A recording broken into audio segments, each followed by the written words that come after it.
World Food Day in The Hague this year versus World Food Day elsewhere in the world, including in Rome.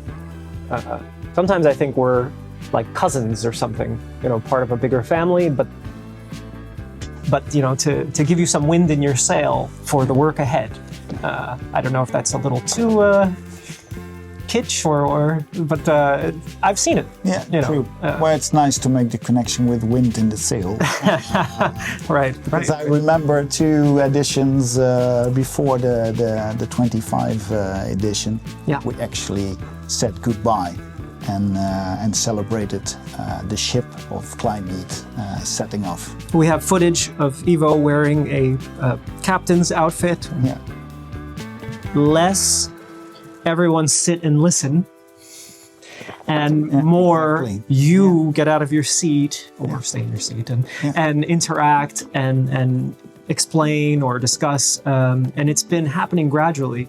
Yeah. The other thing that I've certainly noticed changing in a relatively short amount of time is I used to think it was a small gathering, or that's okay because it's for a select group of people that are knowledgeable on this topic and it'll reach the wider public later. But I've found that the tent, so to speak, has gotten bigger. More and more people want to come.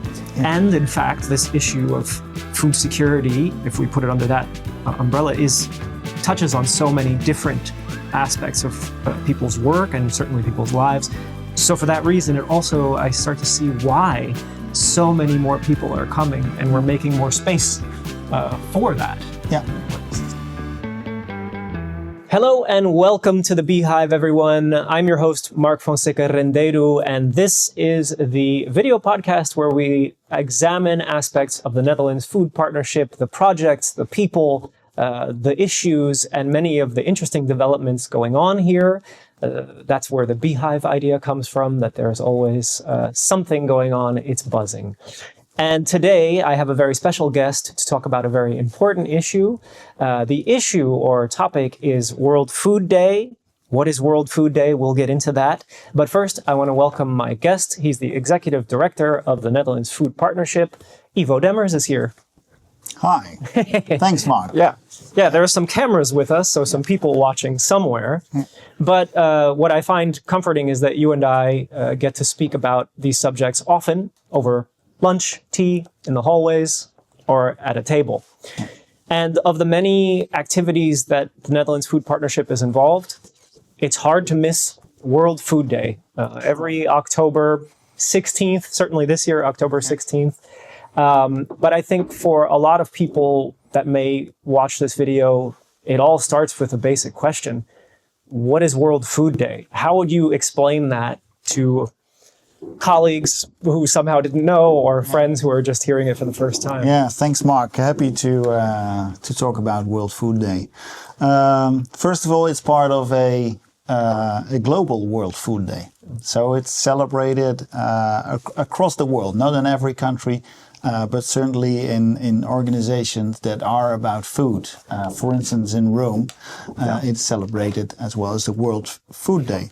And some countries like the Netherlands also want to place emphasis on what is our contribution we make to global food security, because that is what World Food Day actually is about, and how we contribute to global food security. And that's also why we in the Netherlands annually actually provide the opportunity to think, respond, and to look ahead on what's happening in future on food security, and how the Netherlands and all the organizations we have on knowledge, private businesses, NGOs, CSOs, and also the government can contribute to worldwide improvement of Sustainable Development Goal number 2, which is about zero hunger. Yes, indeed. And always with the eyes on the prize, in this case being ending hunger for everyone who's affected by it. So when it comes to World Food Day, and I know this has evolved over time, this is certainly not the first year. I think for Netherlands Food Partnership, it's the 6th edition, but the day itself has existed, I think, a bit longer. But when it comes to, I'll say, our event, I'm part of NFP, who do you see it as being for? if you're in your mind, who's going to come or who should come? Yeah, exactly. Well, for everybody thinking or actually contributing to food security, also outside the Netherlands, it's an opportunity to see and to get inspired by examples of what actually works, or discuss with fellow people working at the same goals of arriving at zero hunger, to exchange on what we can do better. Yeah. Do we need more innovation? Do we need more collaboration together? Do we need more partnerships? Do we need to change our funding? Do we need to change our eating habits, etc.? Yeah. The word that comes to mind as we sit here is you hear about silos a lot. People working in silos. It's not just in the food systems world or food security. There are lots of industries where I think you at home may be familiar with the idea that you do something, you focus on something, you're passionate about something, but you don't always know others who are working on the same issue for the same goal. When it comes to silos, I always think of World Food Day as that moment where maybe we get people out of their silos. Do you also? Yeah, at least we invite, and it's an opportunity for people from those different silos to come together. Yeah. And then it's up to us about how we make the program actually also to invite people to get out of their silos. Yeah. And especially for zero hunger, that is so important because food security is not only about producing more food. It's also about providing nutrition. Yes. It's also contributing to equitability so that others are also benefiting from food and the economic opportunities it provides. Yeah. And lastly, it's about sustainability and resilience. So if you talk about production, nutrition, which includes diets, about equitability and about sustainability, actually we talk about transformation of a food system. Yes. And that is actually what is needed to contribute to SDG 2 on the way to zero hunger. Yeah. Because there are examples where there is enough food, but not enough in nutrition. Yes. Or it's produced at a cost, for instance, which just uses too much water. And those are examples where we can contribute also from the Netherlands, but always in partnership with partners from abroad, from the countries where we work in. Yeah. Yeah, there's that interesting aspect. And I was going to ask you, what is it? Maybe people aren't familiar with the story of the Netherlands. We're not going to go into the full history. That's in a later episode. But when it comes to the place of the Netherlands in terms of global food production, because there is something unique here that I think is not always obvious to everyone. No, that often ask me the question, why the Netherlands? If you look at output from the Netherlands, at agriculture output, we're always in the top. Top 1, top 2, top 3, or at least top 5 of many of the produce. It also, a lot of food or raw materials is imported to the Netherlands and then re-exported, amongst others, to Europe.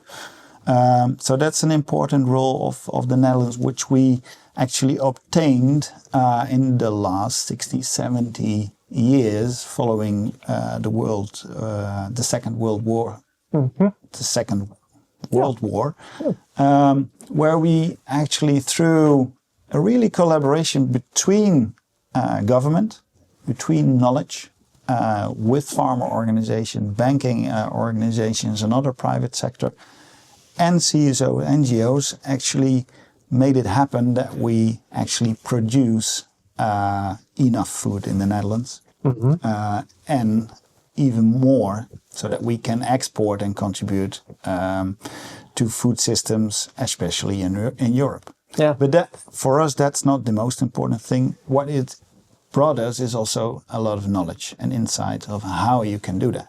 Yeah. And that's actually the reason why we want to contribute to bringing down zero hunger, SDG number 2, in other countries in the world, where with our experience and expertise, we can contribute to, for instance, yes, increase yields, but also increase yields on produce that actually contributes to good nutrition, and also brings a contribution to equitability, so that others also benefit from food production and consumption, and to do it in a sustainable and resilient way. Yeah. So we developed after the World War, the Second World War, a lot of knowledge and insights on how actually to organize a system that produces food. Now we're getting a bit stuck in that. No, but I get the point, right? That actually part of what's unique about the position the Netherlands finds itself now is that, you produce a lot of the world's food, or at least a lot of food that much of which does go to the rest of the world. But maybe more important, as you mentioned, it's the knowledge that has come with that regarding how to produce food, and then matching that up in some ways with what else is going on elsewhere in the world. Yeah. Right. Of course, the way a Dutch farmer manages dairy may not be something that a farmer in Kenya needs to do the same way. It's not that. I've always understood that it's not saying we in the Netherlands did this really well, you go do the same thing. No, particularly not. Yeah. You need to be able to make things work in a local and specific context, and learn from the lessons learned. Yes. Because people look at the Netherlands as a kind of miracle coming from actually hunger in the first part of the 20th century, where we now actually are a large exporter of food. So people see that around the world as a kind of miracle. Yeah. And that has come about by actually close cooperation between government and between research institute, private sector, and civil society. That's what actually made the food system work in the Netherlands. So that's exactly also the message we are getting across in the countries, and with the partnerships where we work. You have to do it together, and you have to adapt to what actually you need and learn from what we already learned in the Netherlands or in other places of the world. So coming back to a farmer in Kenya should not do that at the same way as we do it in the Netherlands. Or a food processing factory works differently in other countries than in the Netherlands. But still there are lessons to learn, and there's expertise and technology which can be used. And coming back to World Food Day, but also putting it in the context in a way of the work that the Netherlands Food Partnership does. How do you see it, whether it's looking at the calendar of events, what comes before, what has come before, and what comes after, since we're almost in October here. And also within the portfolio of the work of the Netherlands Food Partnership, which also is, these are topics that are going to come up in this vlog series as well, so look forward to other episodes. But how do you see it within the larger portfolio? Well, on the World Food Day in the Netherlands, you obviously see some of the work the Netherlands Food Partnership is doing, and the partnerships we have been supporting in the years that lie behind us or in the future. But we also, and that's part of our partnership approach also in the Netherlands, invite others to showcase their great examples. So there's huge stage opportunities in all side sessions and side events to learn of what actually works in contributing to diminishing zero hunger by others. So it's not only that you'll see the partnerships that NFP, Netherlands Food Partnership, supports, but also a great opportunity to learn what others have been doing. There are, of course, other organizations working on the topic of food security, including in the Netherlands. But why is it, or how is it that the Netherlands Food Partnership is organizing World Food Day? Well, first of all, Netherlands Food Partnership is about improving zero hunger worldwide on a global scale, especially in low and middle income countries. Secondly, we are an organization with focus on the Dutch diamond, especially relevant for the Netherlands. We talk about World Food Day in the Netherlands. We focus on the diamond. So we actually bring together, by our nature of our organization, or it's the mandate of our organization, to bring together expertise from both private sector, knowledge, education, research sector, also CSO and NGOs, and the public organizations, so the government at large. And that's why we are actually bringing all these knowledge and this expertise together on World Food Day in the Netherlands every year in October. You live there in the middle of the diamond, so this is the moment and the organization to bring them all together. And on World Food Day in the Netherlands, you don't only see the work we support as the Netherlands Food Partnership, but it also provides a stage for other organizations to show what they are capable of doing and have been doing in the past, and which are the plans laying ahead. I was just going through a list of over 25 different organizations that are doing side sessions this year, just as an example of the number. With, again, new organizations stepping into World Food Day this year. So there are new organizations coming in with side sessions. So the audience and actually the partnership of World Food Day is still growing every year. And I really like that. And it's not only about showing what has been done or what's going to happen, but there's also room for in-depth discussions. On the side, having a cup of tea or coffee, yes, also that, but also in side events. For instance, if you look back at the 24 edition, there was really a nice discussion on the interests of the Netherlands and the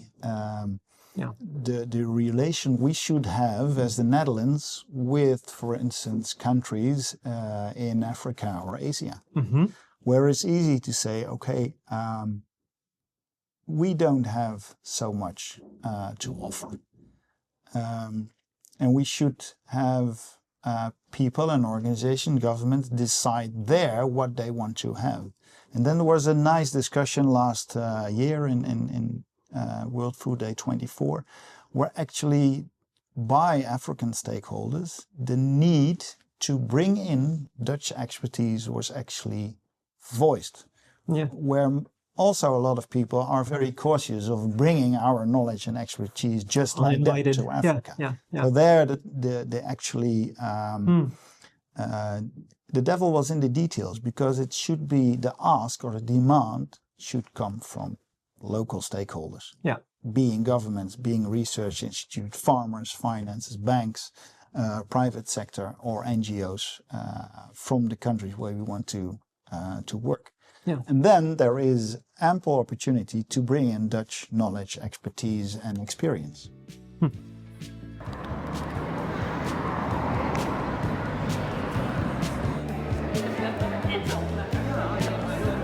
The momentum. So this day everybody comes together and it feels like, oh, this is it, but actually it's not it.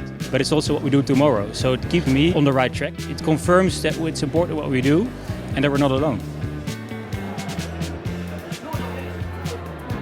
Welcome everyone to World Food Day 2024.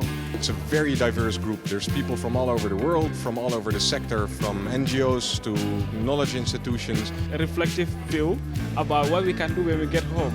Because you cannot be productive when you're hungry. The geopolitical dynamics, and food comes into play because it's actually one of the domains of power, of geopolitical power. So food is being weaponized more and more. See, hunger is increasing actually in the past few years. So cooperation is crucial.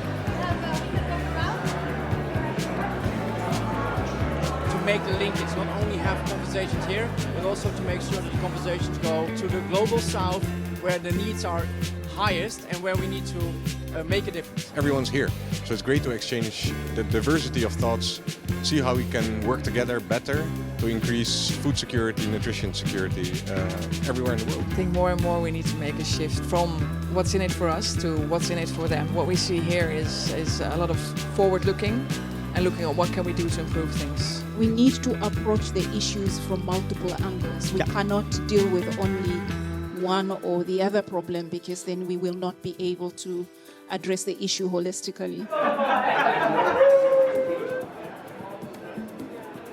Yeah, and one thing I've come to understand and really also enjoy about the idea behind World Food Day. Even I'm part of putting together the program. I'm part of the World Food Day team, so full disclosure there. But there's this aspect of show and tell, I'll call it, from my youth, where you come and show, exactly as you said, what partnerships are doing.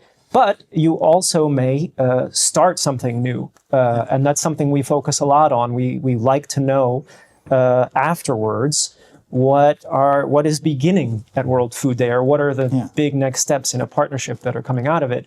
So there's this interesting aspect of it's not the end or just a moment, but it's actually just part of a sort of timeline that continues.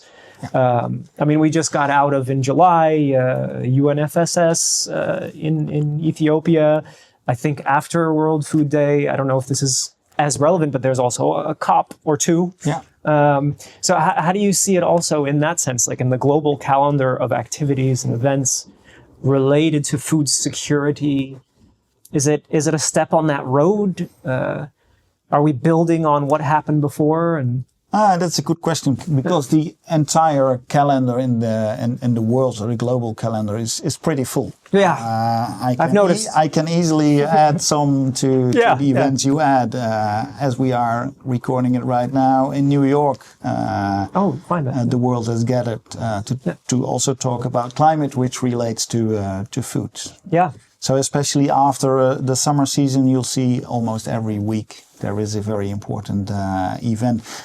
But the World Food Day is a good moment in the Netherlands, or to talk and to actually take stock of what's happening in the Netherlands, and together try to foster new connections. Yeah. We briefly talked about the silos and the representative from all those silos which are represented on World Food Day, that will actually start working together on new partnerships during our World Food Day celebration in the Netherlands.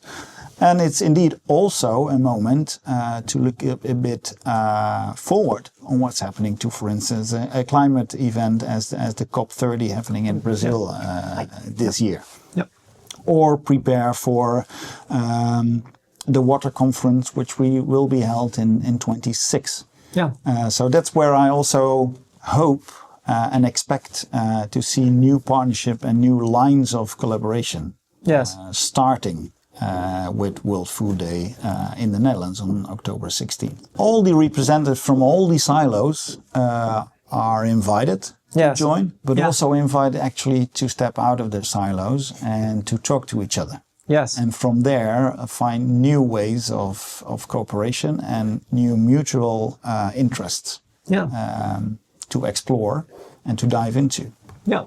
Yeah. And a nice way of doing that, and that's what we introduced this year, is the Pitch Your Partnership. There's a promo here. There's a promo coming, Pitch Your Partnership. Yeah. Come and watch or join and bring forward your own partnership ID. Yeah. And that's because we want to show that those partnerships, they often cannot be planned. Sometimes you can plan a partnership according to an analysis where you see a gap, for instance, where you need collaboration. But it also can be just an offspring of a meeting you have, which inspires both of the people or 3 or 4 people in that meeting. So we really want to give the podium and also the opportunity to explain the new partnership ideas, which might arrive from World Food Day or in the weeks or months before World Food Day, and to seek support of the people who are present at World Food Day. Yeah. So a very specific opportunity at World Food Day this year. Yeah, and there's this interesting balance. I was looking through the program as it's developing for this year anyway, but I also recall I've been now at 3 World Food Days, so this will be the 3rd. And there's this fun balance of course, showing what people are doing, discussing the challenges that exist in the world, which are all often numerous.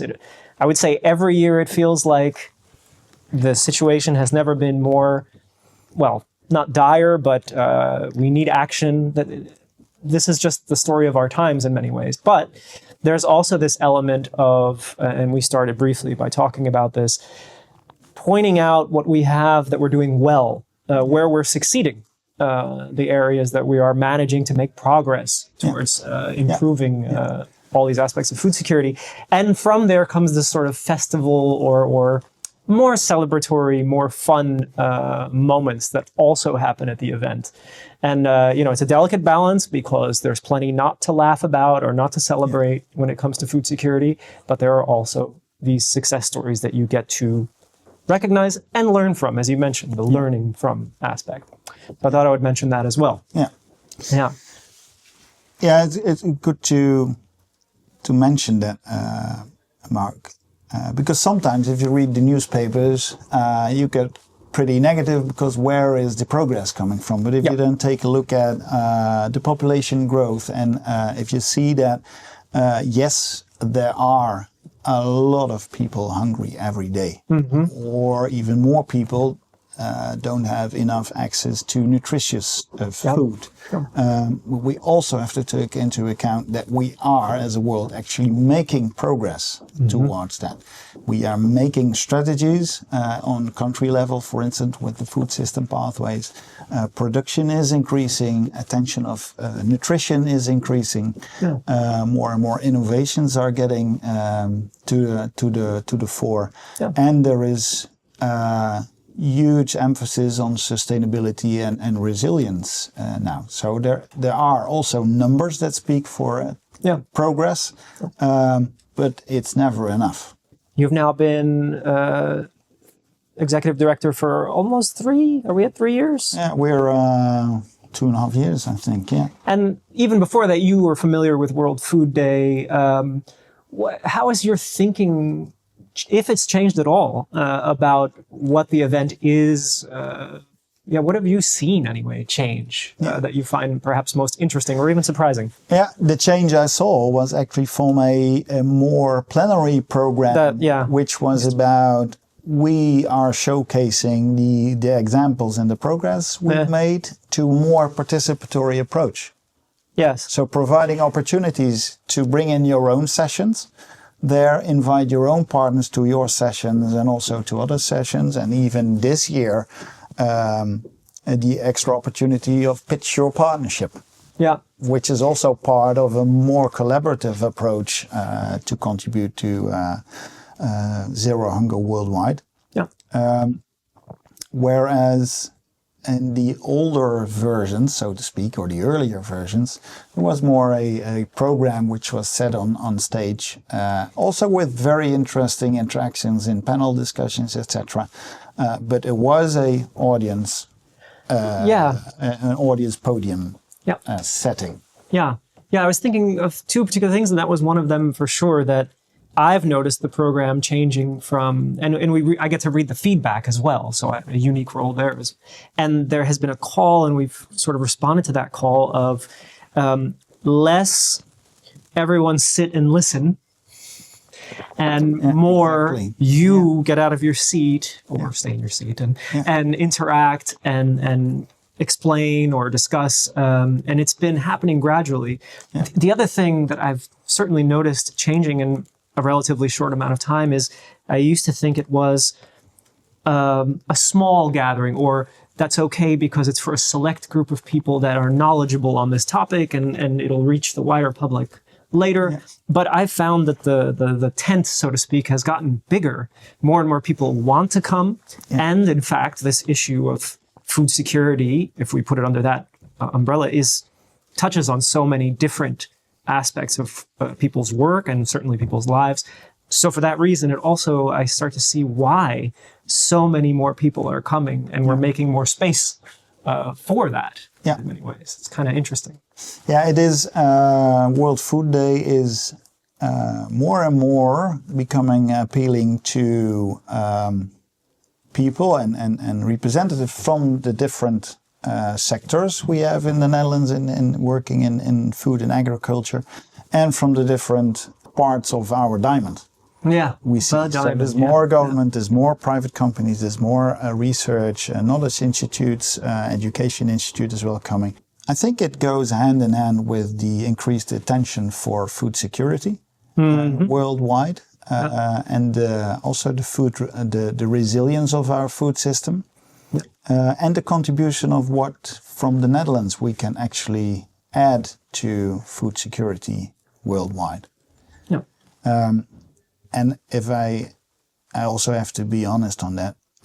Some of the sessions we had, like 3 years, we were kind of hampered by COVID restrictions. Okay. So yeah, right. Being only able to have a couple of people in the room without the ability to move around freely. Okay. So I remember World Food Day also taking place online. Yes. With only 50 people in a kind of studio setting. Yeah. Yeah. So that's also what happened in those years. But if you look back at the indeed increasing numbers of people attending, you see that they see the opportunities which it actually does bring for themselves. Yeah. And you, Mark, you also experienced that looking from a communication point of view. But people actually give me a call after World Food Day to really acknowledge the new contacts they actually met during World Food, and the new insights they obtained there, and the inspiration they found on working towards other topics where they normally would not actually contribute to. So to look at an other perspective, can be European perspective, more global perspective of the work they do, or linking to other silos. Yeah. So that's exactly what we want to reach by making this a more collaborative approach to World Food Day. Yeah. No, that says it all in many ways. Yeah. I think it is interesting. It's that aspect also of like, this work for all of its challenges can sometimes be disheartening, or at least it takes long. So if you needed these moments or a moment in the calendar to get inspired, to feel a little bit re-energized, or maybe the right conversation, the right connection. In some ways, I see that also as a function of World Food Day. There are many functions, but to give you some wind in your sail for the work ahead. I don't know if that's a little too kitsch, but I've seen it. Yeah, true. Well, it's nice to make the connection with wind in the sail. Right. Because I remember 2 editions before the 25 edition. Yeah. Is that actually we also celebrated successes of partnerships there. Right. And then one thing we then celebrated was the coming into existence of Climate, which is a think and do tank on the verge of climate and food. Yeah. And actually, that's one of the things we helped to establish. And then during World Food Day, I believe it was 23. Yeah. We actually said goodbye and celebrated the ship of Climate setting off. We have footage of Ivo wearing a captain's outfit. Yeah, exactly that one. I recall. Yeah. So with the strategy of NFP in mind, how does World Food Day fit? And I'm also thinking here of, as you look to the future, how it will play a role in that strategy. Yeah. From Netherlands Food Partnership perspective and also the Dutch perspective, if you take it a bit broader, we are setting up the collaborations and matching demand with supply, actually. That's one thing. Second thing is that we also try to influence and make research and investment agendas work to what is needed to actually bring that food system transition. Yeah. A great example there is, for instance, addressing the topic of salinity, which is worldwide an issue, but also in the Netherlands. So that's a win-win situation whereby working in collaboration with countries like Senegal, Kenya, Vietnam, Indonesia, Bangladesh, on the salinity topics related to agriculture. Yeah. We can also learn from that and apply that in the Netherlands, where in future that will be an increasing problem in the Netherlands as well. Yeah. So that's about bringing partnerships and also learning from each other.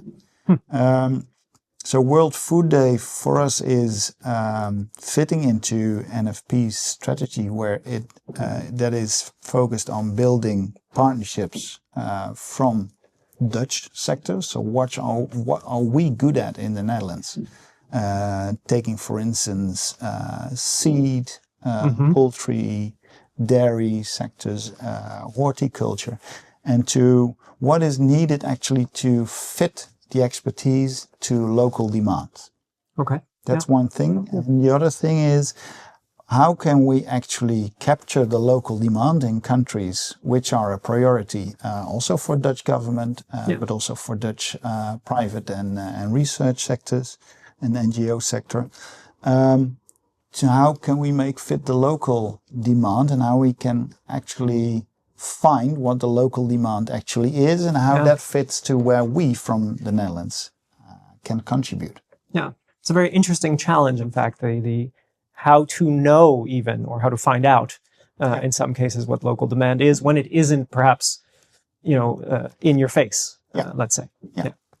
So this World Food Day is also an opportunity to show what all the kind of experiences and expertises from the Netherlands are. Yeah. So it's also a very important moment to see actually the kaleidoscope of what is available and what is actually working. And that makes our work as Netherlands Food Partnership easier to make the connection to the local demand.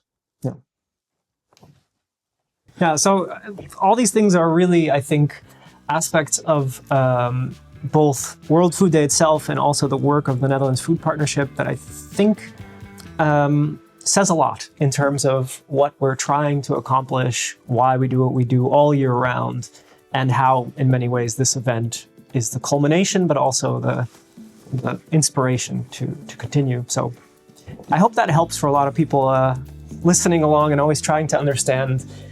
If it's new, fine, first impression, understanding, but also if it's something you already knew, but thinking about it in a different way. So hopefully this was interesting for everyone following along. Ivo, I want to say thank you very much for joining us today. I'm sure we'll see you in future episodes. As we record this, registration for World Food Day is still open, but as of October 16th, this will not be the case. But join us next time for another edition of Welcome to the Beehive. And to subscribe, by all means, you can find us in any of your podcast platforms under the name Welcome to the Beehive. See you next time.